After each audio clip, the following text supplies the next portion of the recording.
The Mystics are 0-12, but is it time to hit the panic button? The next Mystics beat writer Jenn Hatfield is here to chat all about the team's first 12 games, including Jade Melbourne's 21-point performance against the Liberty on Sunday, what the record doesn't show about Washington's start, rookies Aaliyah Edwards and Julie Vanloo, the recent matchup between the Samuelson sisters, and more. Locked On Women's Basketball starts now.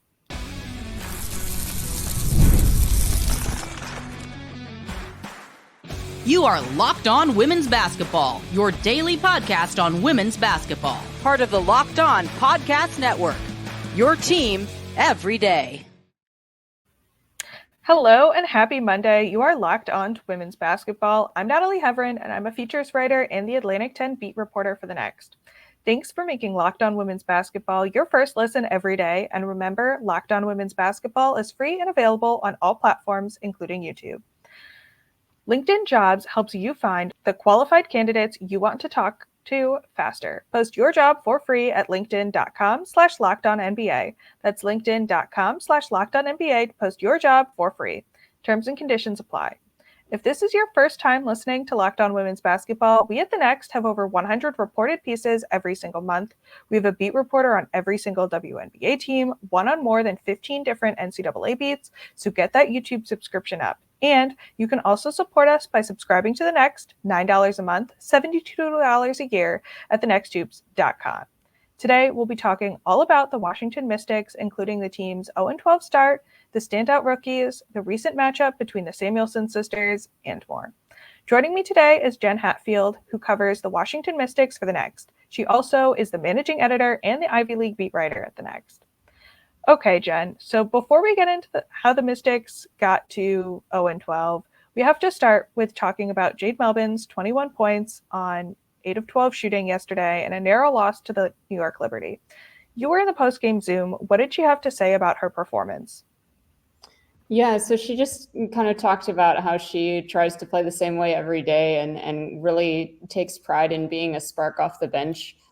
She's really good at getting downhill, and she always wants to keep kind of that attacking mentality. And we definitely saw that yesterday with her performance. She was able to kind of turn the corner a lot with New York kind of pressuring the guards really, tightly. So she just used her speed to kind of get around that, and then was also able to hit some threes, which hasn't been a big part of her game to date, but she was able to show that she's adding that to her arsenal. So just a great game for her. And she also kind of joked, I looked up during the game, all the 4 games in her WNBA career, including yesterday, where she scored in double figures, they've all been on the road. And I asked her about that, and she kind of joked about how she hasn't made a shot yet in 2 games at the Mystics' regular home, the Entertainment and Sports Arena. And she was kind of at a loss for why she plays so well on the road. But she thinks it kind of goes back to being that spark off the bench, even with a hostile crowd. Yeah, definitely very interesting. And maybe she'll start playing or hitting some shots at ESA at their next homestand. But, Melbourne came over late in training camp in a late training camp trade with Seattle. How has she grown in the short time she's been in DC? I think it's been, just about a month, maybe a little bit less. Yep.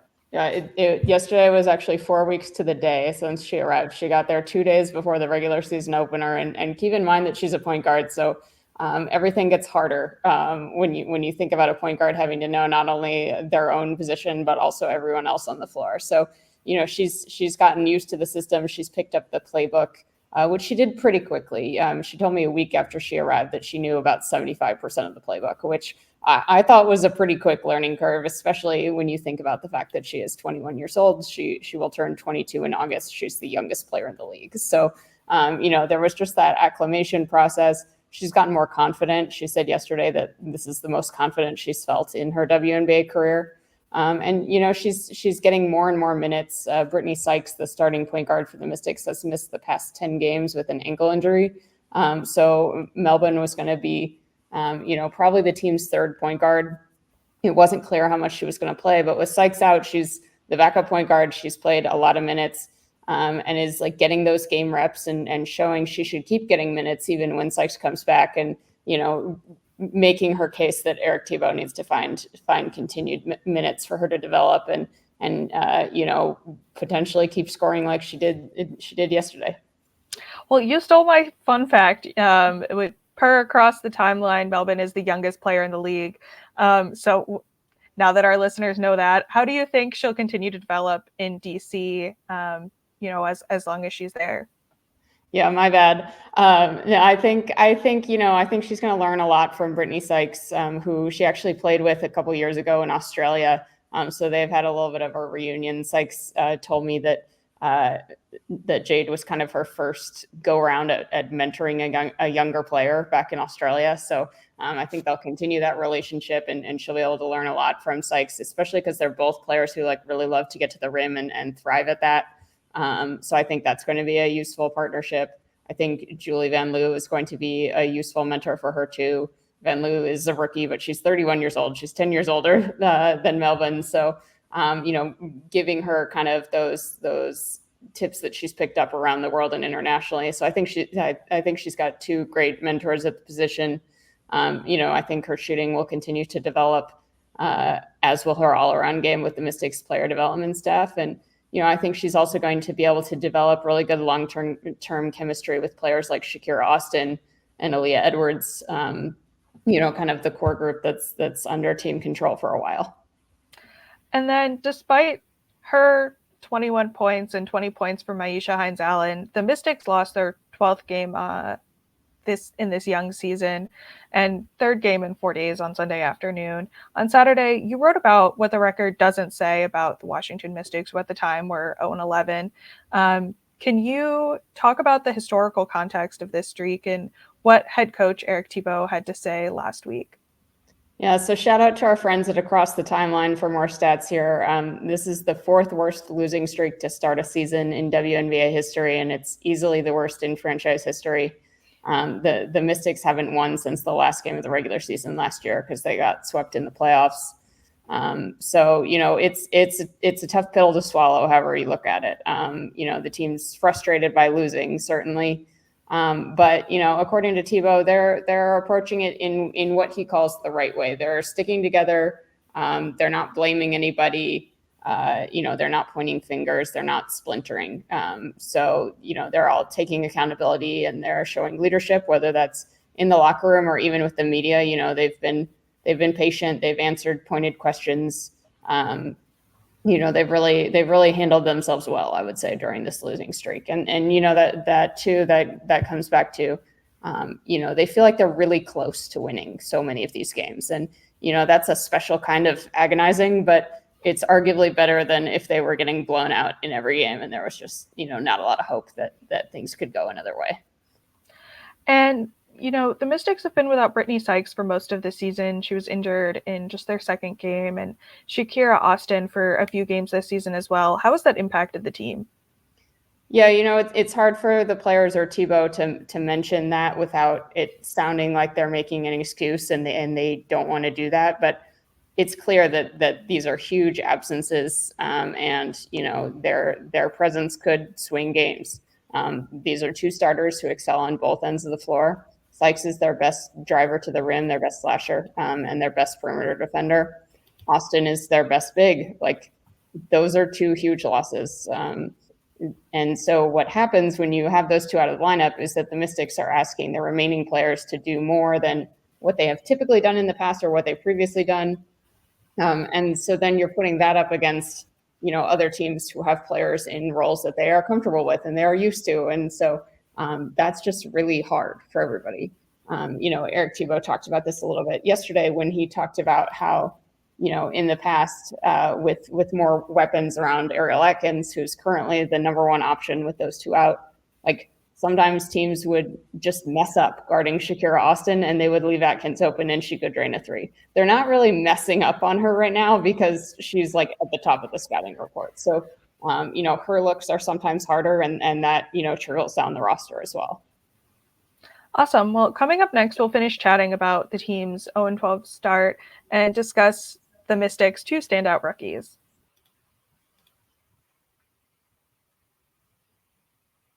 Today's episode is brought to you by eBay Motors. Passion, drive, and patience. The formula for winning championships is also what keeps your ride or die alive. eBay Motors has everything you need to maintain your vehicle and level it up to peak performance. Superchargers, roof racks, exhaust kits, LED headlights, and more. Whether you're into speed, power, or style, eBay Motors has you covered. With over 122 million parts for your number one ride or die, you'll always find exactly what you're looking for. And with eBay Guaranteed Fit, your part is guaranteed to fit your ride every time or your money back. Because with eBay Motors, you're burning rubber, not cash. With all the parts you need at the prices you want, it's easy to make your car the MVP and bring home huge wins. Keep your ride or die alive at ebaymotors.com. Eligible items only, exclusions apply. eBay Guaranteed Fit, only available to U.S. customers. Today's episode is brought to you by Magic Spoon. My New Year's resolution was to add more protein to my diet, and Magic Spoon makes that easier and more delicious than ever. You can get Magic Spoon in a variety pack. The 4 flavors are cocoa, fruity, frosted, and peanut butter. This pack has 0 grams of sugar, 13 to 14 grams of protein, and 4 to 5 grams of net carbs. It's only 140 calories a serving. It's high protein, has 0 grams of sugar, keto-friendly, gluten-free, grain-free, and soy-free. Magic Spoon is so delicious and crunchy. My favorite flavor is peanut butter, but I truly love them all. Go to magicspoon.com/lockedon to grab a variety pack and try it today. And be sure to use our promo code LOCKEDON at checkout to save $5 off your order. And Magic Spoon is so confident in their product, it's backed with a 100% happiness guarantee. So if you don't like it for any reason, they'll refund you your money, no questions asked. Remember, start your day off right with a delicious bowl of high-protein cereal at magicspoon.com/lockedon and use the code LOCKEDON to save $5 off. Thank you, Magic Spoon, for sponsoring this episode.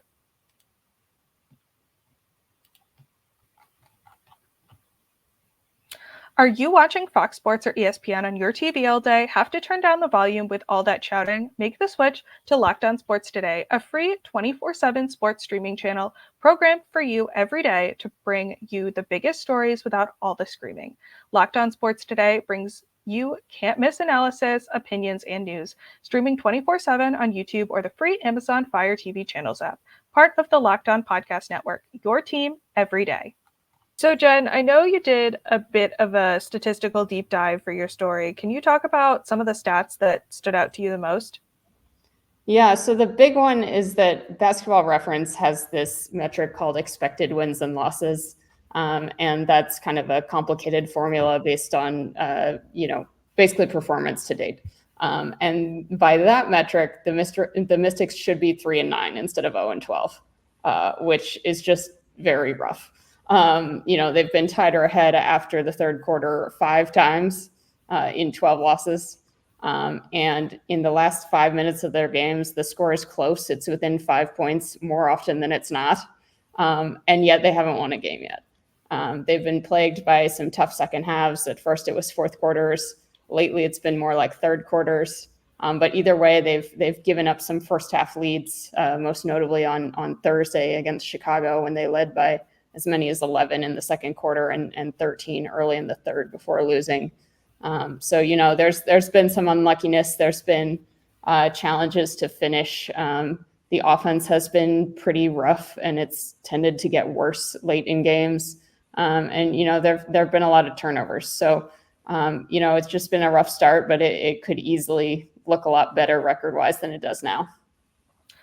And then we can't talk about the 0-12 start without talking about what improvements have you seen the team make this season, even if it hasn't resulted in the first win in the win column? Yeah, so the first one that jumps out to me is they are responding to other teams making runs on them faster. We saw this against New York yesterday, for example. It was back and forth game of runs. It wasn't like a huge New York run that they could never climb out of, which was sometimes how things went early in the season. They responded quicker to Indiana's runs when they played Indiana on Friday. So that's definitely a point of improvement and something that bodes well for them to eventually get over the hump, because you're never going to be able to eliminate a team's runs, right? You just have to limit them and respond to them, and that's how you win games. The other thing is the offense has picked up a little bit, which is good. They had a great first half against Chicago at the time. It was probably their best offensive half of the season. And then they scored 88 points yesterday against New York. So, these are good signs. And particularly when you consider that those 88 points yesterday came with a heaping dose of bench points, showing that the Mystics, can get scoring from perhaps some less expected places. And then what do you think needs to change for the team to get its first win? Yeah, so they've just got to close games better down the stretch. They've got to limit a lot of self-inflicted errors, like turnovers on inbounds passes, or double dribbles, moving screens, things like that. That they've just kind of wasted some possessions late, and that's been really frustrating for them. I also think the defense can be better. It's not like horrible, but last year they kind of hung their hat defensively. And we're expecting to do so this year, and it's just not been quite as locked down as it probably can still be, even with the injuries. So, I think both those things could make a big difference, even if it's just incremental improvements. Because, like I said, they're right there. Awesome. And now on to what I've deemed the segment Rookies, Young and Old, because you've written about two Mystics rookies. One of the youngest players in the league, and then the oldest rookie in the league in Aaliyah Edwards and Julie Vanloo. Aaliyah Edwards is still a few weeks away from turning 22 and is already becoming a key part of the Mystics. What has she shown so far? Yeah, so Edwards is the third youngest player in the league. So the Mystics have the youngest player in the league in Melbourne, who's in her second season, and then Edwards, who's the third youngest. And what stood out to me, Eric Thibault is always raving about her, even after losses. He loves the motor that she plays with, the energy she plays with. He loves that nothing ever phases her. Like a big run by the other team, not phased. Missing a bunny, not phased. She just moves on to the next play, as cliche as that sounds. And that can be hard to do for a rookie, particularly in a season where you're going 0-12, and she's coming from a program in UConn where I don't know if she had 12 losses in her whole college career. You would probably know that. But she's been a difference maker on the glass for the Mystics, who struggled with rebounding earlier in the season, and it's starting to get better now. And she's become a better finisher over time, most notably against Chicago when she had 16 points in the first half. The other thing that is pretty interesting is she's really connecting well with Vanloo, who I know we're going to talk about. Actually, Vanloo to Edwards that pair has produced the most assists of any Mystics duo so far this season. Well, that's exciting, and really interesting that Vanloo is an older rookie, but still two rookies who were new to the team. How are the Mystics hoping that Edwards will continue to develop? Yeah, and that assist status from our friends at Her Hoop Stats, just as a shout out to them. But yeah, for Edwards' development, the Mystics are hoping she'll expand her range. That doesn't have to be an immediate project. That is kind of a long-term project. As she gets more experience in the WNBA, she'll get more familiar with opponents and be able to, anticipate them a little bit better. Earlier in the season, her shooting percentages were not great in the first quarter and then inched up steadily over the course of the game, which indicates to me that she was kind of adjusting as the game went on, which is really, good for a rookie to be doing that. But, eventually I think those first quarter shooting percentages are going to tick up as a result. And her turnovers are also pretty high, and that I think is partly something that will come with experience and partly something she can continue to work on. And then now on to the older of the two rookies, Julie Vanloo, who you wrote about in possibly my favorite story of the young WNBA season. How did Vanloo get to the Mystics, and what has she brought to the team? Yeah, so man, how much time do we have? I could talk about her for days, but basically V in Vanloo stands for vibes. Vanloo is a 31-year-old rookie from Belgium. She always had WNBA dreams and thought she could get there, but a lot of people earlier in her career, including her former agents, told her that those dreams were too big for her and she wouldn't be able to succeed in the W. So she kind of parked them in a corner of her mind for a while. She played in 9 countries outside the U.S. Before coming to the WNBA. She played with the Belgian national team. And she just, kept improving over the years. She took a big leap when she was in France in the 2022-23 season, where she got more consistent. She says she found herself during that season. She started to play more for Belgium after that. And the Mystics had watched her for a while. She played a lot with someone Mystics fans know, Emma Miesemann. So the Mystics were watching a lot of her, and she played with Myisha Hines-Allen overseas this winter. And so the Mystics, decided that now is the time. She was ready. They tend not to bring international players into camp unless they're pretty confident that they're going to make the team, because, that's a long flight and a lot of upheaval if you're just going to get cut. So they decided she was ready this year and thought she could make an impact. And she certainly has, particularly with Sykes out. She's now starting at point guard, which is something she told me recently. She didn't expect to start this season at all. But she's been fantastic for them. I mean, I don't see a reason why anyone should be leaving her off their all-rookie team ballots if the season ended today. She shot the three really well. Her passing is awesome. Yesterday, she did this ridiculous behind the back pass on the move to a cutting Myisha Hines-Allen for a layup. And I think even the Barclays Center crowd was happy to see that or impressed by that. She's got, she's a rookie, but she's played internationally. So she knows things that a 21, 22-year-old rookie doesn't know. And she's just got this quiet confidence and swagger about her. She knows she's good enough. She believes in herself. She doesn't need anyone to tell her she can do this, because she already knows she can do this. She gets lifted by crowds. She loves crowds. She was totally in her element this weekend when the Mystics played back-to-back games at Capital One Arena and drew a combined 30,000 fans across the two games.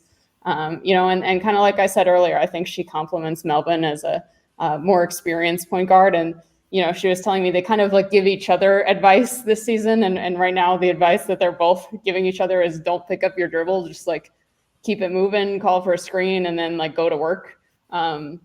So, she's been great. Her teammates love her. And I don't know where the Mystics would be without her, frankly, with Sykes' injury. Awesome. Well, coming up next, we'll chat about Jenn's story on the Samuelson sister face-off and what's on the horizon for the Mystics. Today's episode is brought to you by LinkedIn. When you're hiring for your small business, you want to find quality professionals that are right for the role. That's why you have to check out LinkedIn Jobs. LinkedIn Jobs has the tools to help find the right professionals for your team faster and for free. It's so important to have quality candidates to interview, and LinkedIn Jobs makes it so easy to find them. LinkedIn isn't just another job board. LinkedIn has a vast network of more than 1 billion professionals, which makes it the best place to hire. It gives you access to professionals you can't find anywhere else. LinkedIn does all that while making the process easy and intuitive. Hiring is easy when you have that many quality candidates. So easy, in fact, that 86% of small businesses get a qualified candidate within 24 hours. LinkedIn is constantly finding ways to make the process easier. They even just launched a feature that helps you write job descriptions, making the process even easier and quicker. Post your job for free at linkedin.com/lockedonnba. That's linkedin.com/lockedonnba to post your job for free. Terms and conditions apply. Okay, so one of my favorite genres of Jenn Hatfield writing is family stories, and you did the Samuelson family comparison a few years ago, if I remember correctly. But this year, you focused on an on-court battle between Carly and Katie Lou Samuelson and their journeys to their new teams this season. Can you just talk more about that story? Sure. Yeah, probably overdue for another Samuelson sister story, to be honest. But yeah, it's not the first time that the Samuelsons had gone against each other. They did so twice in 2021. But it's, this matchup on Friday came at a unique point in both of their careers.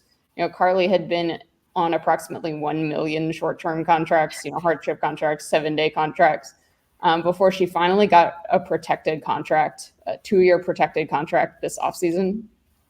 So she had this newfound stability. She said she could unpack during training camp for the first time because she knew she wasn't going to get cut. And Katie Lou similarly had been traded 3 times in 3 years. And so she was a free agent this offseason too. They kind of got to go through free agency together, and she got a 2-year protected deal coming off the birth of her daughter in Indiana. So they both kind of entered the season being able to exhale a little bit. And it's not that they lowered their own standards or whatever. They just felt established in their careers in ways that they hadn't necessarily felt before. They had this stability. And so I was really interested in that and kind of how it led to this matchup and how it'll lead to more matchups, right? Because again, 2-year protected contracts, they're presumably going to keep playing each other, barring injuries, for the next 2 years between Washington and Indiana, assuming no trades. So it was a great matchup to see, and it was great to see them, embrace each other pregame even. And then what did you see in the actual matchup Friday night between the Samuelsons, or, before the game, in their chats? I know you posted on Twitter photos of them talking and, a pregame hug even.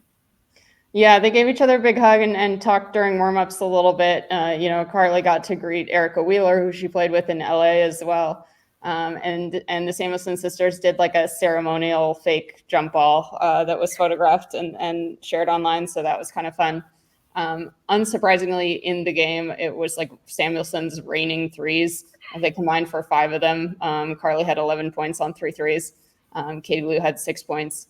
And interestingly, even though they're on opposite teams and Indiana won the game, both of them had positive plus minuses. So they both made positive contributions, at least by that metric, in the box score. And, after the game, both sisters posted this on Instagram, I think yesterday, but they did a jersey swap, which was kind of nice with their new jerseys, in front of that Capital One Arena crowd of 20,000 people got to see that matchup.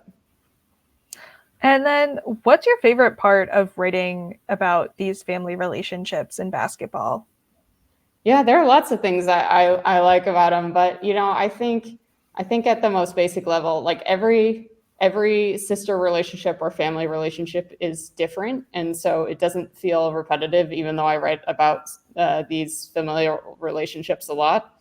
And I think it kind of humanizes them to be able to talk about these relationships that they have with other important people in their lives and how they relate to these people and how they support each other. For example, I talked to both Katie Lou and Carly about, Indiana hasn't struggled quite as much as Washington has, but they played an extremely packed schedule in the first, 3 weeks of the season, and they didn't win a lot of games either. And so I talked to both of them about, have you guys kind of been able to relate to each other or supported each other through that? And they were like, oh yeah, absolutely. We just kind of encourage each other to keep our heads up, and eventually it's going to come. And so, getting to know them on, I guess, a more personal level and sharing this relationship, I think is really rewarding. And then what are you most excited to see in the next few weeks from the Mystics? Oh man. First of all, their first win. I'm excited to see how excited they are to get their first win, like what their reaction is to finally winning, it's not just about the scoreboard. It's like, one of the players, I can't remember who, said, we work so hard in training camp and throughout the season, and every team does. So it's not like we're expecting to win because we work so hard, but like we want to win because we have worked so hard and we want that to pay off. And so I'm excited to see kind of how they react to finally getting rewarded for staying the course on this really, really tough start that they've had. And I'm also excited to see how the team looks when fully healthy. Sykes, they're kind of calling day to day as a catch-all for we don't know when she's coming back, but she and Austin have both been getting close. Eric Tebow said they're both doing on-court work and progressing in the right direction. So hopefully we'll see them both sooner rather than later, and then we can kind of see how the Mystics look when they're whole. Frankly, I'm excited to see with how well Vanloo and Melbourne have been playing, how Eric Tebow plays 3-point guards, what that added point guard depth compared to maybe what they expected pays off for them. Does Sykes maybe play a little bit more off the ball than we were all thinking at the beginning of the year? I don't know, but I'm excited to see kind of how that good depth is a good problem for the Mystics, I suppose, with everybody healthy. And then what are you working on now? Yeah, so I'll have a story on Jade Melbourne and, Sunday's game, but also just kind of more generally her story getting to the Mystics and kind of acclimating in such a short time and kind of how she's grown. I'll have that out at the next on Tuesday before they play the Atlanta Dream. And then working on as always, a couple other things coming down the pike for both WNBA and college related things. Well, excited to check all of those out as they come out, especially that story on Jade.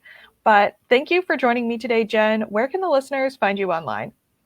Yeah, so you can find me on X or Twitter, however you prefer to refer to it, at Jenn Hatfield 1. That's Jen with 2 N's. Or you can find the Next on Instagram. For our YouTube folks, it's right down here. But it's at The Next Hoops on Instagram for all those listening. And of course, check us all out at thenexthoops.com.